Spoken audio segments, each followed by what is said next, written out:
tô passando aqui para te dar uma bronca e dizer para você que você não é vítima. Para com isso. Sai dessa caixinha do vitimismo, cara. Você é mais que vencedor em Cristo Jesus. E eu não estou aqui anulando a sua história. Não, não é sobre isso.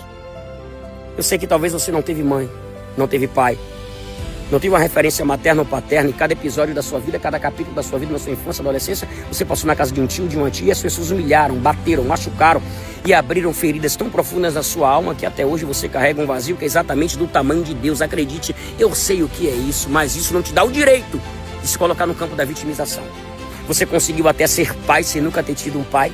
Você consegue dizer te amo para seus filhos sem o seu pai nunca ter dito te amo para você. Olha como você é extraordinário. Como você conseguiu essa proeza, dar aquilo que você não recebeu? Acredite, as marcas que você carrega, a sua história te habilitou para que você se tornasse quem você é hoje. Esse homem presente, protetor e provedor. Você é um campeão, cara.